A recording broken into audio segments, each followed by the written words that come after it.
பிரியமானவர்களே, இயேசுவின் நாமத்தினால் உங்களை வாழ்த்துகிறேன். செப்பனியா 3வது அதிகாரம் 17வது வசனம், உன் தேவனாகிய கர்த்தர் உன் நடுவில் இருக்கிறார், அவர் வல்லமையுள்ளவர், அவர் ரட்சிப்பார், அவர் உன் பேரில் சந்தோஷமாய் மகிழ்ந்து தம்முடைய அன்பின் நிமித்தம் அமர்ந்திருப்பார், அவர் உன் பேரில் கம்பீரமாய் களி கூறுவார். என்னை சூழ்ந்து எல்லாரும் எதிர்ப்பா இருக்கிறாங்க, எனக்கு சாதகமா யாருமே இல்லை, நான் தனித்து விடப்பட்டிருக்கிறனோ, தனிமையில் இருக்கிறனே, யார் எனக்காக இருக்கிறாங்க? உன் தேவனாகிய கர்த்தர் உன் நடுவில் இருக்கிறார். எந்த இடத்துல? தனிமையின் அனுபவத்தில்.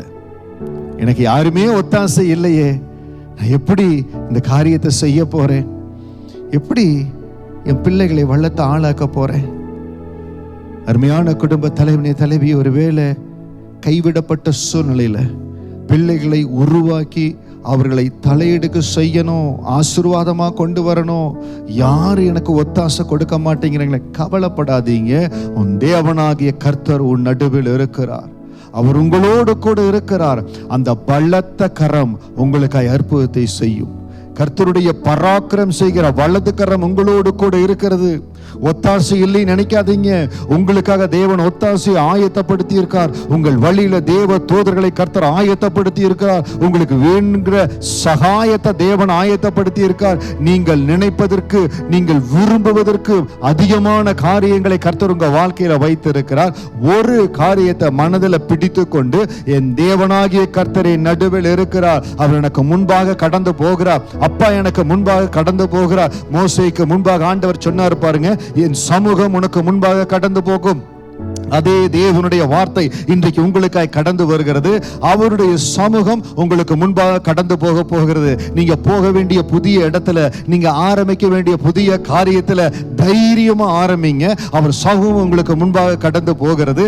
தேவனாகிய கர்த்தர் உங்களோடு கூட இருக்கிறார். பயப்படவே பயப்படாதீங்க. உபவாசித்துட்டீங்க, ஜெபம் பண்ணிட்டீங்க, கர்த்தர் உங்களுக்கு வார்த்தையை கொடுத்திருக்கார். இருந்தாலும் உங்க இருதயத்தில் ஒரு பயம் இருக்குது, நான் போலாமா வேண்டாமான்னு. இயேசுவின் நாமத்தினால் உங்களுக்கு சொல்லுகிற செப்பனியா 3:17 படி, உன் தேவனாகிய கர்த்தர் உங்க நடுவில் இருக்கிறார், அவர் உன் பேரில் கம்பீரமாய் களி கூறுவார். ஆண்டவர் உங்க வாழ்க்கையில அவர் நடப்பிக்க போற சாட்சிகள் பயங்கரமா இருக்க போகிறது. உயிர்ப்பிக்கிற ஒரு வல்லமையை என் ஆண்டவர் உங்களுக்காய் வைத்திருக்கிறார். நீங்கள் கடந்து போற பாதையில அற்புதங்கள், அடையாளங்களை சந்திக்க போகிறது. நீங்க யாரையுமே சந்திக்க வேண்டியதில்லை, ஜனங்கள் உங்களை வந்து சந்திப்பாங்க. You will be met by the divine connections. ஆண்டவர் உங்களுக்கு என்று ஆயத்தப்படுத்தி இருக்கிற ஒவ்வொருவரும் உங்களை வந்து சந்திப்பாங்க.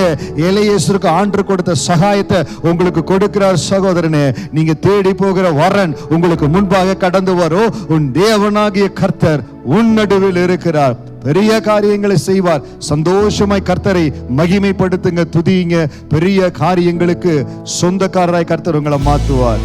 God bless you.